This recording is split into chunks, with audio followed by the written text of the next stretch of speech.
Saúde a Igreja de Cristo com a paz do Senhor. Amém, igreja?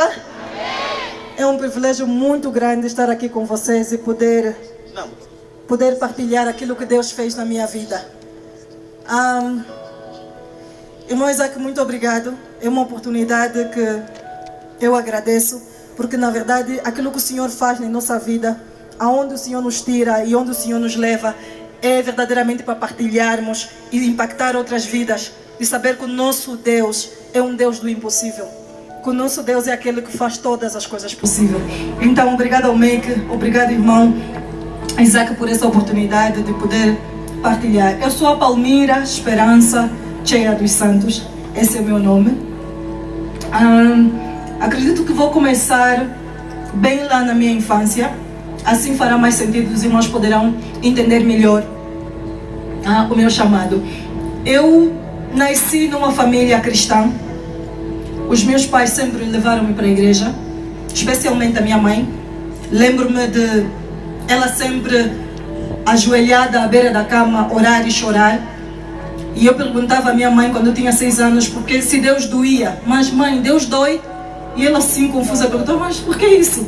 Ela disse, mas sempre a mãe chora quando ora, Deus dói? Então eu sempre vi a minha mãe orando e chorando. Eu nasci numa família disfuncional. O meu pai foi alcoólatra e por causa disso ele acabou destruindo quase que a nossa casa por completo. Chegou ao ponto de colocar veneno na comida para poder matar todos nós, porque ele estava completamente doente, ele já não sabia o que ele fazia. Então por causa disso os meus pais se divorciaram.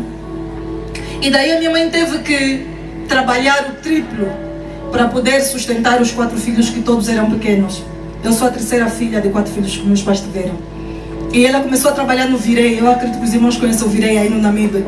Ela ia para aquele lugar e ficava às vezes 2, 3 semanas, um mês, para poder nos dar sustento. E nessa época ela deixava-nos com um tio. E esse tio começou a abusar de mim. Eu me lembro que se calhar eu devia ter 5 anos, ou menos do que isso. Então era muito doloroso para mim viver isso. Mas era muito difícil contar à minha mãe, porque a minha mãe, na minha cabeça de criança, era alguém que aparecia e desaparecia. Então não conseguia confiar nela.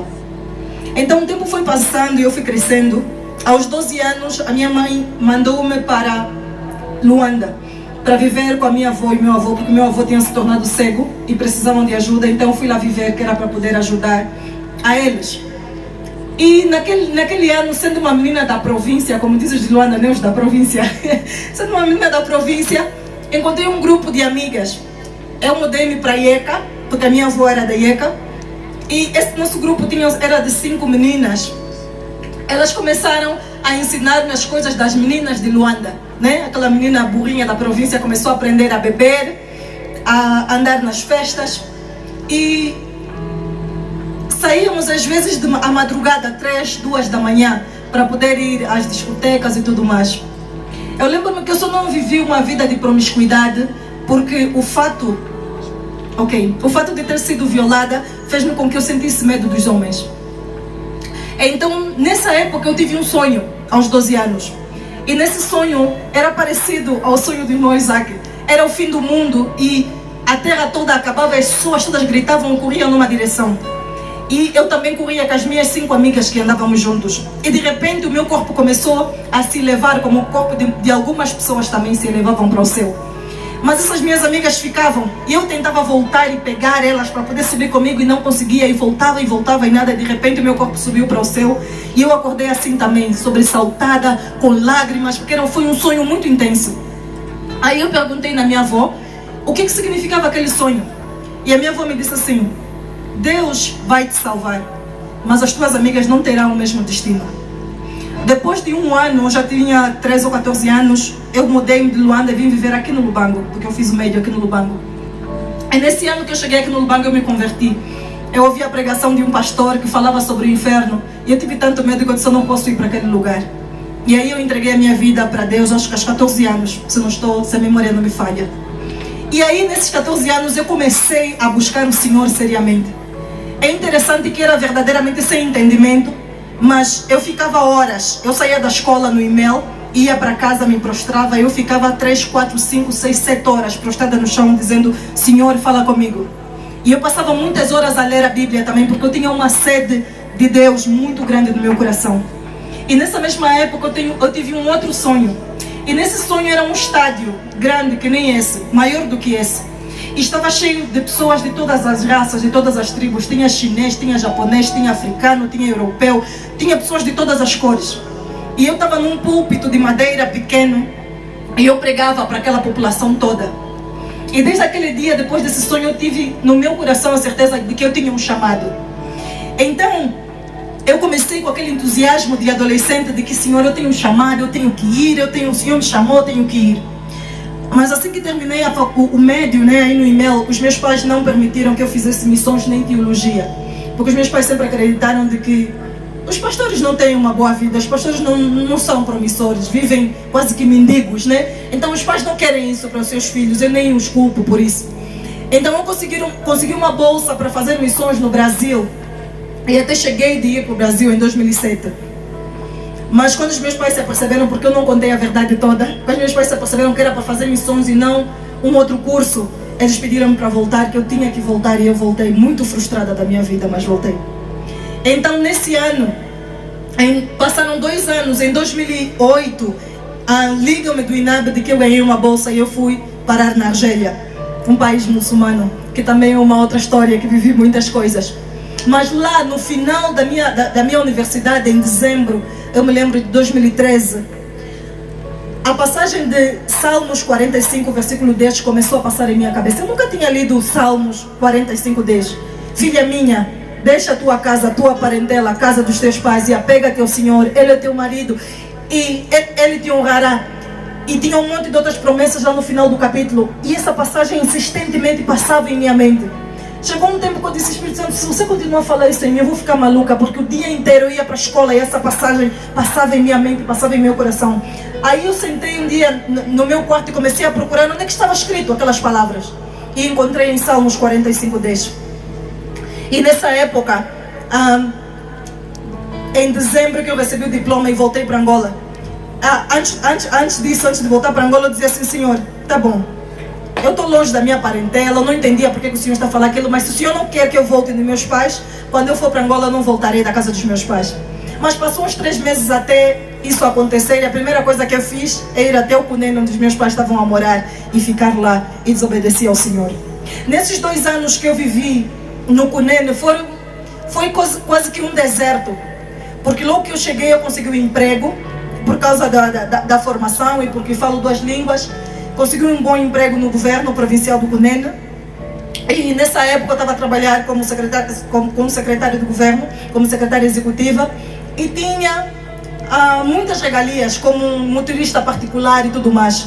E o Senhor insistentemente continuava a falar comigo de que eu deveria deixar a minha casa, a minha parentela, o meu emprego, e que eu deveria aceitar o chamado. Mas eu não queria, eu estava com muito medo. Eu via o meu pastor, que tinha muitos filhos, o quanto ele ganhava. Eu dizia assim, eu tentava barganhar com o Senhor, Senhor, vamos fazer assim. Eu tenho um bom salário. Se eu trabalhar, eu vou conseguir ajudar mais na obra do que ficar sem nada. Mas o Senhor não aceitava isso. Então, durante esses 2 anos que eu trabalhei no governo do Cunene, eu não tinha tempo mais para orar, porque eu trabalhava de manhã, de tarde, de noite, eu era muito dedicada ao trabalho. E depois de 1 ano e meio, eu comecei a ficar doente. Caí de cama e já não ia mais trabalhar. Os meus pais me levaram na Namíbia. Por favor, avisa-me do tempo, porque às vezes acabo me esquecendo. Os meus pais me levaram na Namíbia para fazer consultas. Aí o médico me viu, deu toda a medicação, disse, olha, você parece uma pessoa que não come, que passa, sei lá, horas sem dormir, se calhar, e você precisa de vitamina e tudo aquilo. Mas ainda assim, com a medicação, eu fui piorando e piorando e piorando. Chegou um momento que eu piorei tanto, que eu sentava e o meu coração batia tão lento, que eu tive a sensação que eu estava a morrer. E aí os meus pais, com preocupação, decidiram me levar para Portugal, para poder fazer outra consulta lá. Então eu fui para Portugal com a minha mãe, e nessa época, eu lembro de um dia sentar assim na casa de banho, desculpa dizer na casa de banho, mas eu sentada na casa de banho e estava tão mal, eu dizia assim, Senhor, recebe o meu espírito, porque eu sei que eu estou a morrer. E o Espírito Santo me lembrou das palavras de Salmos 45. Filha minha, deixa a tua casa, a tua parentela, a casa dos teus pais. E naquele dia eu disse assim, Senhor, não vou mais resistir ao teu chamado. Eu aceito o teu chamado. Lembro-me que depois disso, eu fiz a consulta com o médico e tudo mais. Depois de eu dizer isso, naquele dia, 2 dias depois, eu fiquei boa. Assim, literalmente eu fiquei bem. Eu comecei a andar, eu comecei a correr. Eu não corria nem andava, eu só ficava deitada ou sentada. Eu tinha sempre que pedir ajuda para poder me movimentar. Então, quando eu voltei de Portugal, eu fui para o Cunene. E naquela semana havia uma semana de avivamento da igreja pentecostal. E vinha um missionário brasileiro para poder fazer esse trabalho, né, de missões lá. E eu me esqueci dos sonhos. É isso. Nessa época dos 2 anos do Cunene, eu sonhava, eu tinha sempre o mesmo sonho. Eu fechava os olhos e eu sonhava a mesma coisa todos os dias. Era tão cansativo que eu já sabia o que eu iria sonhar. Eu sonhava com o mar diariamente. Eu sonhava com as pessoas dentro do mar a gritar, a chorar. Eu sonhava com o mar a me envolver e eu a me afogar todos os dias. Eu implorava a Deus para parar aquele sonho, mas ele não parava. E eu não entendia o que significava. Então naquele dia, naquela igreja que eu fui assistir esse missionário, ele pregou sobre Gideão e ele dizia assim: os teus sonhos, o sonho que você sonha sobre o mar, é o teu medo. Você está com medo de deixar e ir onde o Senhor está te mandar ir. Por que você tem medo? E as lágrimas caíam no meu rosto, porque ele não tinha como saber que eu sonhava isso, ele não tinha como interpretar. Então ele falou muitas coisas de interpretação do meu sonho na pregação. E no finalzinho ele pediu para falar comigo, mas como eu sabia o que ele queria dizer, eu fugi. Saí pela porta e fui embora. Os irmãos vieram me chamar e dizer assim: olha, o missionário disse que tem uma palavra do Senhor para ti. E eu fui embora. E dia seguinte eles foram no meu serviço para falar comigo. Olha, o missionário mandou um recado para dizer que ele não pode voltar no Brasil, porque o Senhor lhe disse que ele não pode voltar sem falar com a Palmira. No segundo dia eu não fui também. No terceiro dia eu também não fui. Os irmãos foram no meu serviço outra vez para me buscar. Disseram: Palmira, hoje você vai conosco. Então eu decidi ir com eles. E quando eu cheguei, encontrei um missionário brasileiro e ele disse assim: Deus manda te fazer uma pergunta primeiro. Algum dia te deixei faltar alguma coisa? Por que você tem medo? E ele começou a falar muitas coisas que Deus iria fazer na minha vida no futuro. E eu cresci numa igreja conservadora e tudo isso de profecia, profetada, para mim era coisa de pessoas emocionadas. Porque a minha igreja nunca me ensinou com relação a isso. Então eu não acreditava que existia profeta, não acreditava que o Senhor ainda falava desse modo. Então ele começou a falar e para mim não fazia sentido nenhum. Só lhe olhava e no meu coração dizia: mais um desses profetas. Mas havia uma palavra que eu falava em meu coração, que eu orava desde menina, desde os meus 12 ou 13 anos, que eu dizia assim: não vou orar alto, porque Satanás consegue ouvir o que nós falamos, mas ele não ouve os nossos pensamentos. Então essa palavra do meu coração que eu pedi ao Senhor, eu só orava no meu coração todos esses anos. Já tinha passado mais de 15 anos. Eu tenho 31 hoje. Então naquele dia, quando ele continuava a falar, de repente ele parou. E ele falou exatamente as palavras que só eu e Deus falamos. Só o Senhor sabia. Eu parei, eu disse: fala, Senhor, que a tua serva ouve. E desde aquele dia, eu cheguei na minha casa. Eu disse assim: mãe, pai, o Senhor me chamou e eu estou indo embora. Os meus pais ficaram revoltados comigo. A minha mãe deixou de falar comigo. Eu fui falar com o meu pastor. O meu pastor pediu para eu contar o meu chamado. Lhe expliquei. Ele disse: filha, você tem um chamado. Ele orou comigo, me abençoou. E ele até que me deu boleia para ir onde o Senhor me mandou. Porque o Senhor tinha me dito para ir para o lugar onde Ele me mandou, mas não tinha dito aonde. Eu orei, Ele me disse para ir para Luanda. Eu não sabia se em Luanda eu iria ficar na casa de quem. Aí ligou a minha amiga missionária, uma moça que eu conheci num dos acampamentos da MPC. E ela disse: olha, o Senhor me falou que era para você vir viver aqui em minha casa. Eu disse: olha, muito obrigada, porque eu estava a orar por isso. Então fui viver com ela em Luanda.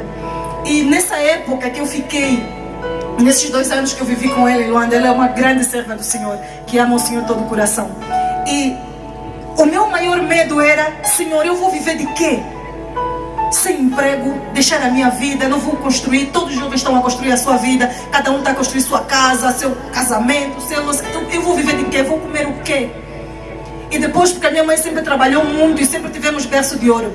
Agora vou fazer quando não tenho o meu cartão para arriscar, nem mais vou poder viajar. Esse era o meu maior medo, de passar fome. É verdade que nesse ano nós sofremos muito.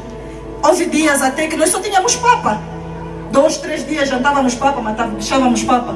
Mas eu nunca tive alegria em meu coração como eu tive naquela casa. Era uma casa que era só um quarto e sala. A casa de banho era comum com outros vizinhos. Que quando você tomava banho, se está chovendo você tem que sair, porque a água do teto todo entra, cai na tua cabeça. Mas a paz do Espírito Santo que falava comigo naquele lugar E a outra dimensão que o Senhor começou a trazer e a falar ao meu coração, eu entendi que não há nada nesse mundo. Não tem carro, não tem marido, não tem casamento, não tem dinheiro, não tem roupa, não tem posses, não tem nada que seja mais precioso ou melhor do que a presença do Espírito Santo. Quando Ele desce sobre você e você reconhece que o Senhor é Deus, quando Ele mostra a glória dEle, e você entende que todas as coisas desse mundo, todos os bens materiais, ainda que você tiver que morrer pobre, não se compara à presença do Senhor. E a partir desse dia eu entendi que aquele que chamou, Ele é fiel para poder sustentar, Ele é fiel para poder cumprir. E depois de vários anos que eu estou aqui como líder da Mocidade para Cristo, não me tem faltado nada. É verdade que tenho tido dificuldades. É verdade que muitas vezes ando quilômetros a pé para poder chegar no escritório. Mas a alegria do Senhor está no meu coração. Eu digo assim: Pai, mãe, ainda que eu tiver que morrer pobre, ainda que eu tiver que morrer debaixo da ponte e vestir miseravelmente, a alegria do Senhor continua em meu coração. Porque o Senhor é bom. Sabe, o Senhor fez muitas outras coisas em meu coração e eu queria só partilhar mais uma. Eu dizia assim para Deus: Senhor, eu nunca mais vou viajar porque eu não tenho dinheiro. Porque quando eu trabalhava no governo, os meus pais tinham posses. Então o dinheiro que eu tinha era só para viajar e comprar coisas. Eu era uma pessoa muito supérflua. Tudo que era dinheiro eu usava para minha aparência ou para ajudar os outros, porque eu sempre sustentei missionários.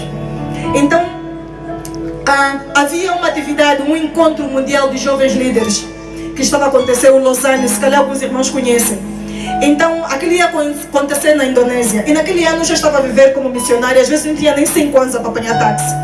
E essa minha amiga inscreveu-me para poder fazer essa formação. E estavam a cobrar $1000 para poder participar.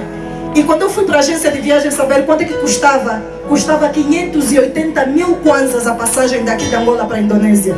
Eu disse: Senhor, esse dinheiro eu vou tirar onde, pai? Não tenho como, não tenho nem 100 para apanhar táxi. Como é que eu vou ter 500.000 kwanzas? $500 milhão. Então cheguei em casa assim bem desmotivada e falei com a minha amiga missionária. Eu disse assim: não vamos conseguir. Ela disse: olha, vamos começar a mandar carta. Vamos mandar carta para as igrejas, vamos mandar carta para os missionários, vamos mandar carta para as pessoas. E naquele dia eu me revoltei. Eu disse: não vamos fazer isso. Senhor, você me tirou lá da minha casa. Eu estava bem lá onde eu estava, pai. Você me tirou da minha casa, me disseste para deixar o meu emprego. Agora eu tenho que pedir, implorar nas pessoas por dinheiro para poder viajar. Não vamos fazer isso. Não vamos enviar carta para ninguém. Nós vamos orar. Se o Senhor é Deus, Ele fará.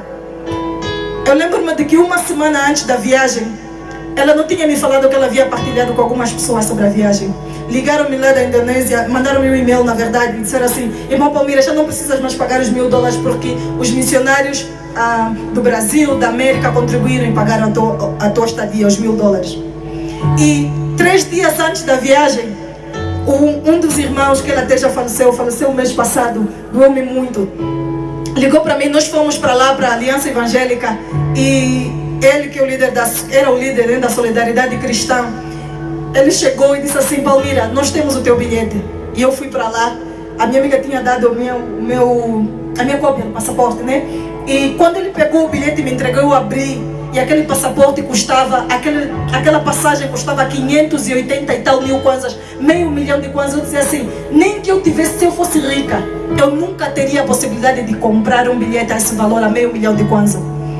E ele disse: você vai para essa formação. Naquele dia eu entendi que todo o ouro, toda a prata, tudo pertence ao nosso Deus. Não tem dinheiro. Na verdade, quando a Bíblia diz que o Senhor não negará aos seus bem algum, isso é verdade. Se nós estivermos alinhados com a sua vontade, Ele jamais negará bem algum. Então esse foi um dos milagres que o Senhor fez na minha vida. Esse bilhete de passagem, eu fui nessa formação e fiquei no hotel e não paguei nada, nem um tostão. Então esse é o testemunho da minha vida, de que Deus é bom. E se Ele te chamou, não tenhas medo. Hoje eu quero dizer para você que Deus tem te chamado e batendo a porta do teu coração. Não tenhas medo. Eu tive muito medo, eu demorei 2 anos. Quase morri de tanto insistir em resistir ao chamado. Mas no dia que aceitei, hoje eu digo assim: não tem nada. Eu digo à minha mãe, que ficou meses sem falar comigo, e hoje ela até já entende, porque muitas vezes ela liga para mim: filha, ora por mim. O Senhor, quando Ele te chamou, até com os seus inimigos Ele te reconcilia, porque o Senhor é bom. E Ele vai fazer caminho onde parece não ter caminho. E Ele vai te levar para lugares onde você jamais imaginou estar.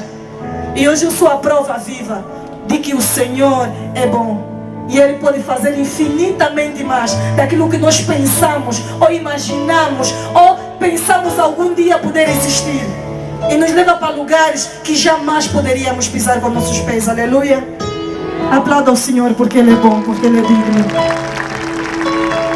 Aleluia. Se calhar noutra ocasião você ouve com mais detalhes esse testemunho, que ela fez mesmo um resumo. Como era a sua vida cristã lá na Argélia? Só um pouquinho. A Argélia, como sabemos, é um país muçulmano. É um país que o cristianismo não pode ser proliferado. Se te encontram com uma Bíblia, você é preso literalmente, vais para a cadeia. E foi dias difíceis, porque eu cheguei lá toda entusiasmada. Eu não tinha conhecimento de como funcionam os países de cortina de ferro, né? Que é aqueles que são contra o evangelho.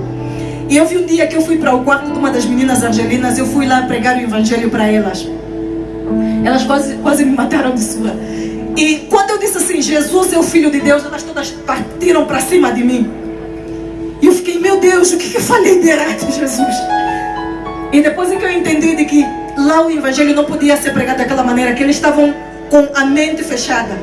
Então eu passei a pregar dentro dos quartos, às escondidas, as meninas, porque os internatos lá são separados, os muçulmanos não têm nada junto. Até no hospital, a sala de espera no hospital tem sala de espera das mulheres, tem sala de espera dos homens. Homem e mulher não ficam juntos, dos muçulmanos. Então, eu depois de algum tempo estava a dizer, Senhor, eu não sei mais o que fazer nesse país, porque eu prego para as pessoas, não tem ninguém para pregar para mim. Eu orava e me sentia fraca. Então houve um dia um irmão, porque lá ninguém te mostra onde está a igreja, porque se a igreja é descoberta, os muçulmanos vão para lá e matam as pessoas que estão lá. Você precisa ter alguém que sabe, que tem certeza realmente que você é cristão, para poder te levar naquela igreja que é no subterrâneo. Então depois de alguns meses, ou não, depois de 1 ano e meio, um irmão ouviu que eu era cristã e o trabalho que eu fazia, e me levou para uma igreja na capital que ficava a 3 horas da cidade onde eu vivia. E você vê assim um lugar, não tem nada de igreja. Você entra no subterrâneo e vai mesmo lá para o fundo. É onde está a igrejinha e as paredes todas são a prova de som. E ninguém pode contar. Lá dentro nós vestimos de um modo, lá fora todo mundo sai de outro modo. Então eu ia para essa igreja, era uma igreja do 7º dia. Na verdade eu só queria ouvir a palavra do Senhor.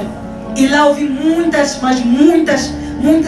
testemunhos. Um deles que me impactou foi de que uma velhota que eu conheci lá, ela disse que mataram os pastores franceses que foram para lá para pregar para eles, cortaram a cabeça dos pastores diante dela.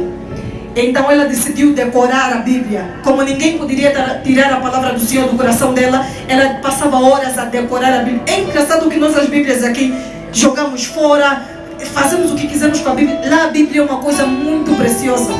E ela decorava palavra por palavra, porque quando os polícias viessem, ninguém poderia tirar a palavra do coração dela. Então isso é uma das coisas que eu vivi lá e que foi muito impactante para mim. Com certeza que nós vamos ter a oportunidade de ouvir mais intensamente. Para terminar, para a ex-secretária executiva do governo provincial do Cunene, como é ex-secretária executiva e atualmente missionária, como tem sido, corpo, alma e espírito, como tem sido para você? Como eu já havia dito, essa transição, essa mudança não foi fácil no princípio, porque quando passamos a viver uma vida que nós não imaginamos existir, é sempre difícil. Mas para dizer que depois de deixar o trabalho no governo e a vida de hoje que eu comparo, é uma vida de dificuldade, sim, não vou mentir.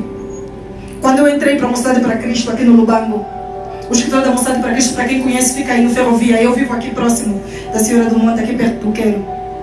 No princípio não tinha salário, a organização não tinha mantenedores, né? Então muitas vezes eu ia a pé de casa até o Ferrovia, ida e volta, e não tinha salário. Às vezes não tinha nem dinheiro para comprar creme. ou dinheiro para comprar, sei lá, uma vaselina para colocar nos lábios.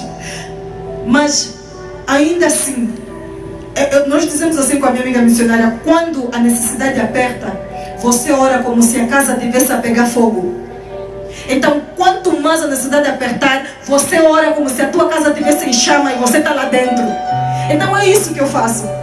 Tem sido de muita dificuldade, irmão Isaac. Eu não vou negar.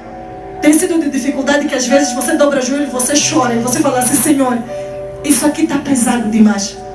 Mas o Senhor sempre te levanta, trazendo alguém para poder te estender a mão, trazendo alguém para te confortar, trazendo um dinheiro aqui. E hoje o Senhor levantou pessoas que são meus mantenedores. Pessoas que eu nunca nem falei de que eu sou missionária, que vieram e disseram assim: o Senhor me falou que é para poder te sustentar mensalmente com X.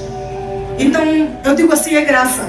É graça. E não tem comparação. Não tem comparação.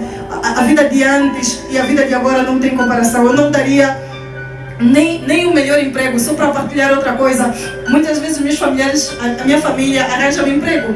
Há pouco tempo ofereceram um emprego nas finanças, ofereceram um emprego na TAG, para poder trabalhar e ganhar mais de 300, 400 mil. Eu sempre digo assim: eu já tenho emprego. Eu já tenho emprego. Porque eu não trocaria esse emprego por nada. Porque se Deus me tem mostrado coisas que nesse mundo jamais alguém poderia pagar. Nosso Deus é maravilhoso. Amados, o nosso Deus é maravilhoso. Até onde você quer chegar como missionário? Sabe, o meu maior sonho, o lugar onde eu quero chegar é aos pés de Jesus. Eu quero chegar no fim dos meus dias e dizer assim: eu combati o meu combate. Eu completei a carreira e guardei a fé. E agora a coroa da justiça me está guardada, a qual o Senhor, justo juiz, me preparou para dar naquele dia. Esse é o meu maior sonho. Esse é o meu maior sonho. Vamos orar pela vida dessa serva de Deus, de onde você está. Ore para que o Senhor guarde todos os seus dias em provisão, em bênção, em graça e em tudo. E que assim como o Senhor tem sustentado até hoje, assim seja em todos os dias de sua vida. Comece a orar ali no teu lugar em nome de Jesus Cristo. Deus, nós te agradecemos porque o Senhor chama. E porque ainda há pessoas que ouvem o teu chamado. E nós oramos nesta noite para que o Senhor fortaleça aqueles que têm chamado, Pai. Sabemos que não é fácil a experiência que tua serva viveu e que muito ainda ela tem por fazer. Mas Deus, o Senhor é forte e a tua força é suficiente para capacitar aqueles que o Senhor tem chamado. Glorifica o teu nome na vida da tua serva e que essa luz, Pai, permaneça em cima da mesa para a iluminação de todos que estão na casa. Profetizamos mais de ti sobre sua vida, hoje e eternamente, para a honra e glória daquele que vive pelos séculos dos séculos. Amém. Aplauda o Senhor Jesus. Deus abençoe, irmã Palmeira. Sucesso e muito êxito na obra missionária. Deus abençoe.